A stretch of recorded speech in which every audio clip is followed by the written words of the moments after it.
সৰু এটি দোৱা পাঠ কৰি চেনিৰ ওপৰত ফুক দিলে যিকোনো ব্যক্তি আপোনাৰ বাধ্য হৈ যাব, যাকে ইচ্ছা আপোনাৰ বাধ্য কৰিব পাৰিব। আল্লাহ পাক তাৰ অন্তৰত আপোনাৰ কাৰণে মুহাব্বত সৃষ্টি কৰি দিব। আপুনি যিয়েই কয় সেয়া মানি ল'বলৈ বাধ্য হৈ যাব ইনশাআল্লাহ তাআলা। এই আমলটি বিশেষকৈ স্বামীয়ে স্ত্ৰীৰ মহাব্বত পাবলৈ, স্ত্ৰীয়ে স্বামীৰ মহাব্বত হাসিল কৰিবলৈ এই আমলটি কৰিব। স্বামী স্ত্ৰী, মা বাবা, ভাই ককাই, শাহু বোৱাৰী, যদি তেওঁলোকৰ মাজত কিবা মনোমালিন্য হৈছে, তেওঁৰ মহাব্বত আপুনি হাসিল কৰিব লাগে, তেওঁ আপোনাৰ কথা নামানে, তেনেকুৱা ক্ষেত্ৰত এই আমলটি কৰিব। যিসকলে এই আমল কৰিছে 100% তেওঁলোকে ফলাফল লাভ কৰিছে। অতি মুজাৰ্ৰব আৰু শক্তিশালী এই আমলটি হয়। আৰু দোৱাটি সকলোৱে জানে, অতি সহজ এটি দোৱা, সৰু এটি দোৱা। আমল কোন সময়ত আৰু কেনেকৈ কৰিব লাগিব মই ধুনীয়াকৈ বুজাই দিম। প্ৰথমতে এই ভিডিঅ' বনোৱাৰ মেইন উদ্দেশ্যটো মই কওঁ।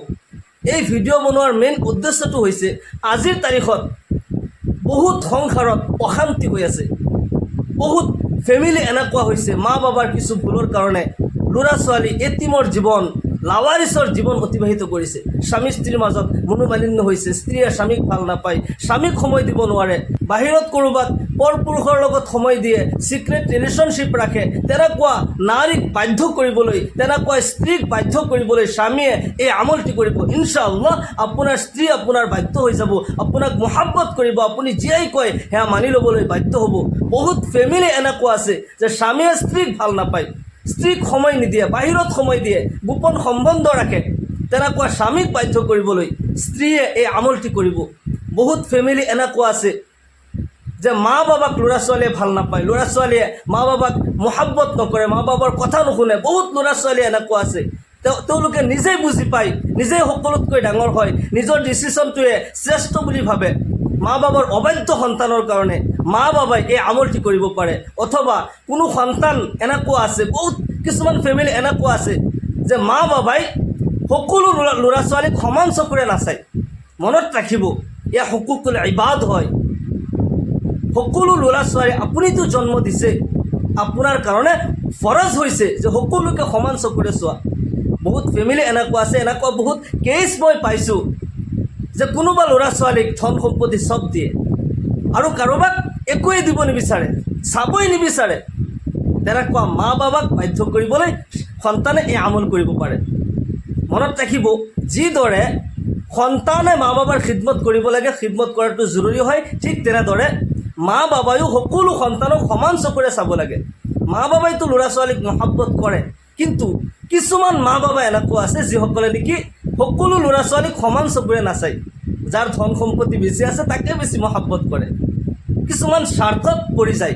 মনত ৰাখিব, আল্লাহ তাআলাৰ ওচৰত আপুনি জবাব দিব লাগিব। এনেকুৱা ভুল যাতে নহয়। মা বাবা ল'ৰা ছোৱালীক বাধ্য কৰিবলৈ অথবা ল'ৰা ছোৱালীয়ে মা বাবাৰ মহাব্বত পাবলৈ এই আমলটি কৰিব পাৰে। ভাই ককাইৰ মাজত যদি কিবা বিচ্ছিন্ন হৈ আছে, কথা বতৰাত কিবা কথাত লাগি যদি তেওঁলোকৰ মাজত মনোমালিন্য হৈছে, তেওঁলোকৰ মহাব্বত হাসিল কৰিবলৈ এই আমলটি কৰিব। কোনো নাজাইজ উদ্দেশ্য লৈ যাতে এই আমলটি আপুনি নকৰে, কিয়নো কোনো নাজাইজ উদ্দেশ্য লৈ এই আমল কৰিলে আপোনাৰ ক্ষতি হ'ব পাৰে। মনত ৰাখিব, সহিহ বুখাৰীৰ ৰিৱায়াত হয়, প্ৰথম হাদিছ হয়, ইন্নামাল আমালু বিন্নিয়াত ওয়া ইন্নামা লিকুল্লি ইমরিইন মা নাওয়া ফামান কানা হিজরাতুহু ইলা দুনিয়া ইসিবুহা আও ইলা ইমরাতি ইয়ানকিহুহা ফাহিজরাতুহু ইলা মা হাজারা ইলাই। সকলো আমলৰ দাৰু মাদাৰ কিন্তু তাৰ নিয়তৰ ওপৰত। নিয়ত যদি সহিহ হয় তেতিয়াহ'লে তাতে আল্লাহ ৰব্বুল আলামিনৰ বৰকত থাকিব। আপুনি সঠিক নিয়মত, শুদ্ধ নিয়তে এনেই কাৰোবাক, বেলেগ কাৰোবাৰ বোৱাৰী, কাৰোবাৰ ছোৱালীক বাধ্য কৰিবলৈ এই আমলটি নকৰিব, আপোনাৰ ক্ষতি হ'ব পাৰে। নিয়ত আপুনি সহিহ কৰি ল'ব আৰু জায়েজ মহাব্বতৰ কাৰণে এই আমল কৰিব। বিশেষকৈ স্বামী স্ত্ৰীৰ কথা মই কৈ আছিলোঁ। স্বামী স্ত্ৰীৰ মহাব্বতটো হৈছে জায়েজ মহাব্বত। আল্লাহ ৰব্বুল আলামিন এই ৰিষ্টা জান্নাতত সজাই দিছে। স্বামী স্ত্ৰী যেতিয়া ইজনে ইজনক ভাল পায়, মহাব্বত কৰে, আল্লাহ তাআলা তেওঁলোকৰ প্ৰতি খুশ হৈ যায়। সেই সংসাৰত আল্লাহ তাআলাৰ পক্ষৰ পৰা ৰহমত বৰকত নাজিল হয়। আৰু যেতিয়া স্বামী স্ত্ৰীৰ মাজত কাজিয়া হয়, আল্লাহ নাৰাজ হৈ যায়, শয়তান তেতিয়া খুশি হয়। শয়তানে বিচাৰে যে স্বামী স্ত্ৰীৰ মাজত কেনেকৈ আনমিল হ'ব পাৰে, কেনেকৈ ঝগড়া হ'ব পাৰে, কেনেকৈ সংসাৰত অশান্তি হ'ব পাৰে। স্বামী স্ত্ৰীৰ কিছুমান সৰু সুৰা ভুলৰ কাৰণে, কিছুমান গলত ডিচিশ্যনৰ কাৰণে কেইবাটাও লাইফ বৰবাদ হৈ যায়। আজিকালি আম হৈ গৈছে, অমুক জেগাত 2 সন্তানৰ মাতৃ পলাই গ'ল, 3 সন্তানৰ মাতৃ পলাই গ'ল। এইবোৰ কিয় হৈছে? মনত ৰাখিব, এগৰাকী মহিলাই যদি স্বামীৰ মুখৰ ফালে চাই হাঁহি দিয়ে, আল্লাহ ৰাব্বুল আলামিন সেই মহিলাৰ জীৱনৰ সকলো সগীৰা গুনাহ মাফ কৰি দিয়ে। সুবহানাল্লাহ। কোনো স্বামীয়ে যদি স্ত্ৰীৰ লগত হাঁহি কথা পাতে, স্ত্ৰীৰ মুখৰ ফালে চাই যদি হাঁহি দিয়ে, আল্লাহ তাআলাই সেই স্বামীৰ সকলো সগীৰা গুনাহবোৰ মাফ কৰি দিয়ে। সুবহানাল্লাহ। স্বামী স্ত্ৰীৰ মাজত মিল মহাব্বত থাকিলে আল্লাহ তাআলা ৰাজি খুশি থাকে। যদি কোনোবা এজনে বুজি পোৱা নাই স্বামীয়ে কিবা ভুল কৰিছে অথবা স্ত্ৰীয়ে কিবা ভুল কৰিছে, আমি সেইজনে ভুল কৰাৰ কাৰণে দ্বিতীয়জনেও ভুল কৰিব নালাগে। কেনেকৈ সংশোধন কৰিব পাৰি, কেনেকৈ শুদ্ধ ৰাস্তাত আনিব পাৰি, সহি লাইনত কেনেকৈ আনিব পাৰি, আমি চেষ্টা কৰিব লাগে। যদি কাৰোবাৰ স্ত্ৰী অবাধ্য হয়, কাৰোবাৰ মিথ্যা প্ৰলোভনত পৰিছে, ভুল ৰাস্তাত চলিছে, আপুনি এই আমলটি কৰক, ইনশাআল্লাহ এই আমলৰ বৰকতত আপোনাৰ স্ত্ৰী আপোনাৰ বাধ্য হৈ যাব। কোনো মহিলাৰ স্বামীয়ে যদি ভুল ৰাস্তাত গৈছে, কোনো ভুল কৰিছে, আপুনিও ছেম ভুলটো নকৰিব। কেনেকৈ তেওঁক শুদ্ধ ৰাস্তাত আনিব পাৰি আপুনি চেষ্টা কৰক, এই আমলটি কৰক, ইনশাআল্লাহ আপোনাৰ স্বামী আপোনাৰ বাধ্য হৈ যাব। এয়া মুজাৰৰব আমল হয়। মই নিজ চকুৰে দেখিছোঁ যিসকলে এই আমল কৰিছে তেওঁলোকে 100% ফলাফল লাভ কৰিছে। আজি তেওঁলোকৰ সুখৰ সংসাৰ। সেইকাৰণে এই আমলটি আপুনি গুৰুত্ব সহকাৰে এই আমলটি আপুনি কৰিব। আৰু কোন সময়ত কৰিব লাগে মই ধুনীয়াকৈ কৈ দি আছোঁ। সকলোৱে এই আমলটি কৰিব পাৰে, যিকোনো ব্যক্তি এই আমল কৰিব পাৰিব। আৰু এই আমল কৰাৰ আগতে আপুনি অলপমান চেনি আপোনাৰ আগত লৈ ল'ব, কিবা এটা বৰ্তনত, কিবা প্লেটত আপুনি অলপমান চেনি আপোনাৰ আগত ৰাখিব। আৰু আমলখিনি সুন্দৰকৈ অজু কৰি আহি, বিনা অজু এই আমলটি নকৰিব, সুন্দৰকৈ অজু কৰিব।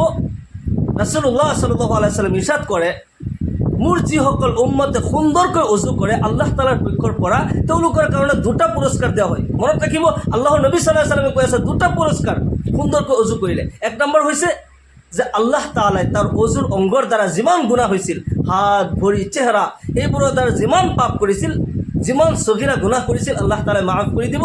অজুৰ পানীৰ লগে লগে খহি পৰি যাব। সুবহানাল্লাহ।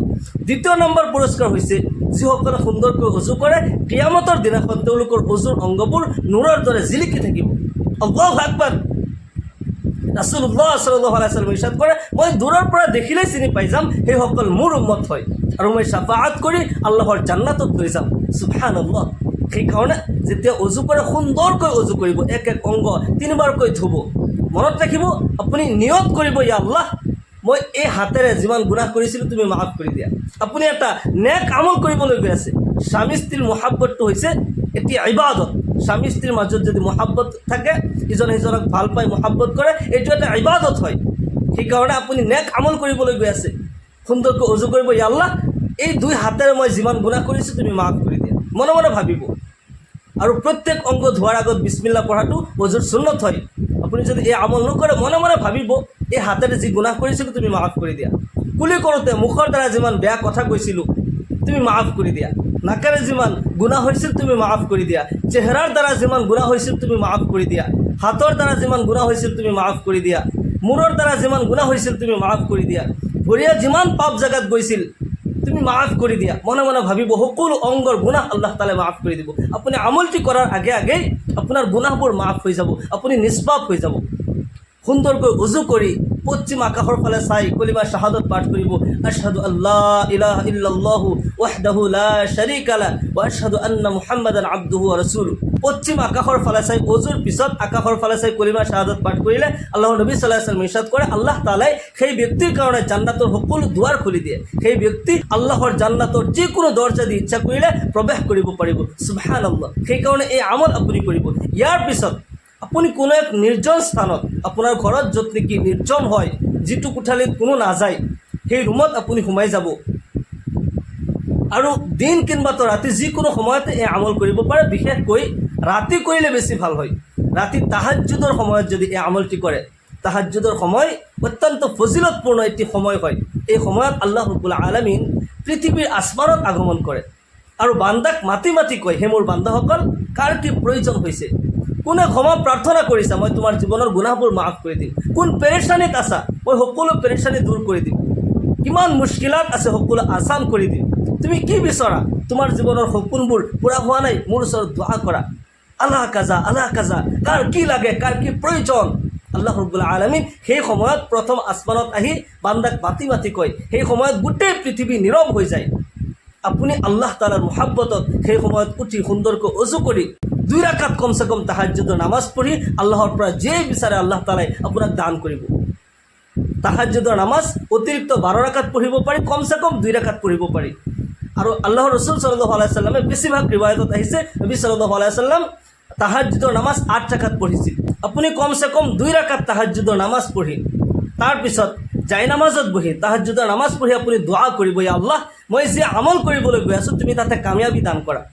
আপোনাৰ উদ্দেশ্যটো মনতে থাকিব, আপুনি কাৰ মুহাব্বত হাসিল কৰিব বিচাৰিছে। আপুনি যদি এজন স্বামী হয় আপোনাৰ স্ত্ৰীক বাধ্য কৰিব বিচাৰিছে, আপুনি মনত ৰাখিব এই উদ্দেশ্যটো। আপুনি এজন স্ত্ৰী হয় আপোনাৰ স্বামীক বাধ্য কৰিব গৈ আছে, মা বাবা ল'ৰা ছোৱালীক বাধ্য কৰিবলৈ আমল কৰি আছে, সেই উদ্দেশ্যটো মনত ৰাখিব। আৰু নামাজৰ পিছত জাই নামাজত বহি বহি চেনীৰ প্লেট আপোনাৰ ওচৰতে আছে, আপনি প্রথমতে 3 বার দুরূদ শরীফ পাঠ করিব। আল্লাহুম্মা সাল্লি আলা মুহাম্মাদি ওয়া আলা আলি মুহাম্মাদ কামা সাল্লাইতা আলা ইব্রাহিম ওয়া আলা আলি ইব্রাহিম ইন্নাকা হামিদুম মাজিদ। আল্লাহুম্মা বারিক আলা মুহাম্মাদ ওয়া আলা আলি মুহাম্মাদ কামা বারাকতা আলা ইব্রাহিম ওয়া আলা আলি ইব্রাহিম ইন্নাকা হামিদুম মাজিদ। নবীর ইশক আর মুহাব্বত অন্তরত লই যেতে দুরূদ শরীফ পড়ে, নবীর ইশক আর মুহাব্বত অন্তরত লৈ, নবীর ভালপোৱা অন্তৰত লৈ আপুনি দুৰূদ শৰীফ পঢ়িব। মনত ৰাখিব যিকোনো নেক আমল কৰিবলৈ যায় আপুনি যেতিয়াই দোয়া কৰে, আপুনি যদি তাতে দুৰূদ শৰীফ পাঠ নকৰে সেই দোয়া যে কবুল হ'ব, সেই কামত যে আপুনি সাকসেসফুল হ'ব তাৰ কোনো গ্যাৰাণ্টি নাই। কিন্তু যদি দুরূদ শরীফ পঢ়ে 100% সেই দোয়া কবুল হ'ব, সেই কামত আপুনি সফলতা লাভ কৰিব। সেইকাৰণে নবীৰ ইশক আৰ মুহাব্বতত আপুনি দুৰূদ শৰীফ পাঠ কৰিব। 3 বাৰ দুৰূদ শৰীফ পঢ়াৰ লগে লগে আল্লাহ তাআলাই আপোনাৰ জীৱনৰ 30টা গুনাহ মাফ কৰি দিব, 30টা মৰ্যাদা বুলন্দ কৰি দিব, লগে লগে আপোনাৰ ওপৰত 30টা ৰহমত অৱতীৰ্ণ হৈ যাব। সুবহানাল্লাহ। নবীৰ ইশক আৰ মুহাব্বত অন্তৰত লৈ আপুনি 3 বাৰ দুৰূদ শৰীফ পাঠ কৰিব। ইয়াৰ পিছত আকৌ 3 বাৰ ইস্তিগফাৰ পঢ়িব। আস্তাগফিরুল্লাহাল্লাযী লা ইলাহা ইল্লা হুয়াল হাইয়ুল কাইয়্যুম ওয়া আতুবু ইলাইহি, নতুবা আস্তাগফিরুল্লাহ ওয়া আতুবু ইলাইহি। খাস তওবার নিয়তে আপুনি ইস্তিগফার পঢ়িব। আল্লাহ তাআলা কোরআনে কারিমত কয়, ইয়া আইয়ুহাল্লাযীনা আমানু তুবু ইলাল্লাহি তাওবাতান নাসুহা। হে ইমানওয়ালাসকল, যিসকলে ইমান আনিছে তোমালোকে তওবা কৰা, তাওবাতান নাসুহা, ইখলাসৰ সৈতে তওবা কৰা। আপুনি খাস তওবাৰ নিয়তে 3 বাৰ ইস্তিগফাৰ পঢ়িব, আল্লাহ তাআলা আপোনাৰ জীৱনৰ সকলো গুনাহ খাতা মাফ কৰি দিব। আল্লাহ তাআলা কোরআনে কারিমত কয়, ফাকুল তুস্তাগফিরু রাব্বাকুম ইন্নাহু কানা গাফফারা ইউরসিলিস সামাআ আলাইকুম মিদরারা ওয়া ইউমদিদকুম বিআমওয়ালিন ওয়া বানিনা ওয়া ইয়াজআল লাকুম জান্নাতি ওয়া ইয়াজআল লাকুম আনহারা। আল্লাহু আকবার। যিসকলে নেকি আল্লাহ তাআলাৰ ওচৰত ক্ষমা প্ৰাৰ্থনা কৰে, আল্লাহ তাআলাই তেওঁলোকক 5টা পুৰস্কাৰ দিয়ে। 1 নম্বৰত তাৰ জীৱনৰ সকলো গুনাহ খাতা মাফ কৰি দিয়ে। 2 নম্বৰত আকাশৰ পৰা ৰিজিক বৰ্ষিত কৰে। সুবহানাল্লাহ। 3 নম্বৰত আল্লাহ তাআলাই তেওঁলোকক নেক আওলাদ দান কৰে। 4 নম্বৰত আল্লাহ তাআলাই আখিৰাতত জান্নাত দান কৰিব।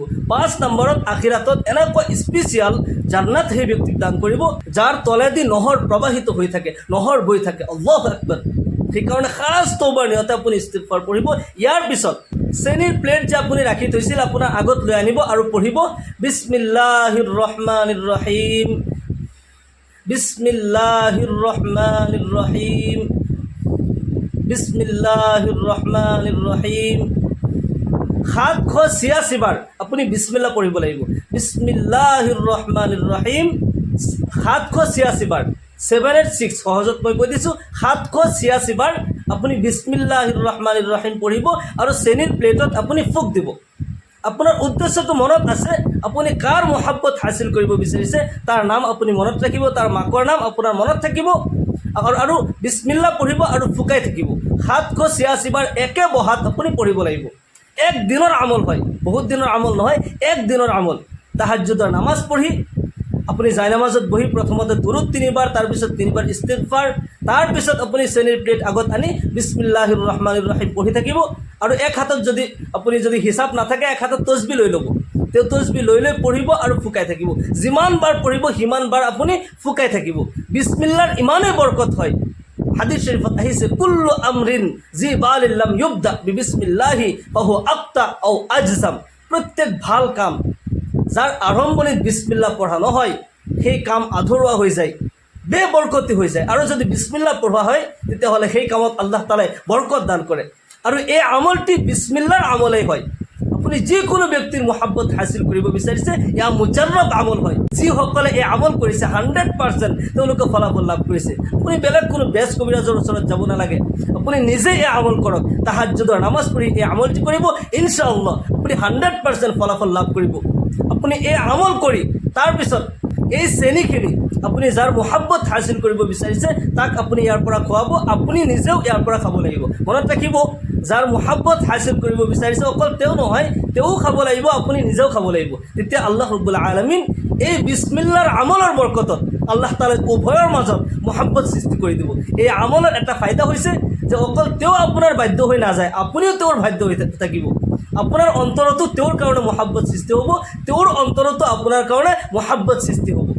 আল্লাহ তাআলাই সকলোৰে সংসাৰত আল্লাহ তাআলাই শান্তি দান কৰক। স্বামী স্ত্ৰী, মা বাবা, ভাই ককাই সকলোৰে মাজত মিল মহাব্বত সৃষ্টি কৰি দিয়ক। এই দুনিয়া মহাব্বতৰ সৃষ্টি হয়। আল্লাহ তাআলা এই দুনিয়া মহাব্বত কৰি সৃষ্টি কৰিছে। আপাছৰ মাজত যেতিয়া কোনোবাই মহাব্বত কৰে আল্লাহ তাআলাই তেওঁলোকক ভাল পায়। আল্লাহ তাআলাই ৰসুলসকলক হযৰত আদম আলাইহিস সালামৰ পৰা আখিৰ জামানাৰ নবী জনাব মুহাম্মদুৰ ৰাসূলুল্লাহ সাল্লাল্লাহু আলাইহি ওয়াসাল্লাম পৰ্যন্ত যিমান নবী ৰসুল এই দুনিয়াত পঠাইছে সকলোকে এটাই তালিম দিছে যে আল্লাহ তাআলাৰ জমিনত শান্তি প্ৰতিষ্ঠা কৰা, মিল মহাব্বত সৃষ্টি কৰা। সেইকাৰণে মহাব্বতৰ আমলটি মহাব্বতৰ সৈতে আপুনি কৰিব। আল্লাহ তাআলাৰ মহাব্বতত আৰামৰ বিচনা এৰি তাহাজ্জুদৰ সময়ত এই আমলটি কৰিব। দিনতো কৰিব পাৰি, কোনো কথা নাই, কিন্তু তাহাজ্জুদৰ সময়ত কৰিলে বেছি ভাল হয়। ইয়াৰ লগতে আৰু এটা কথা কৈ দিওঁ, 5 ওয়াক্ত নামাজ আপুনি কায়েম কৰিব। বেনামাজি যাতে আমি নহওঁ। আল্লাহ তাআলাই আমাৰ ওপৰত 5 ওয়াক্তৰ নামাজ ফৰজ কৰিছে, আমি সকলোৱে যাতে 5 ওয়াক্তৰ নামাজ যথা সময়ত আদায় কৰোঁ। আল্লাহ তাআলাই আমাক তৌফিক দান কৰক। আল্লাহ তাআলাই আমাক সকলোকে কোৱা আৰু শুনাতকৈ বেছি বেছি আমলৰ তৌফিক দান কৰক। সকলোকে আল্লাহুম্মা আমিন। ওয়া আখিৰ দাওয়ানা আলহামদুলিল্লাহি ৰাব্বিল আলামিন।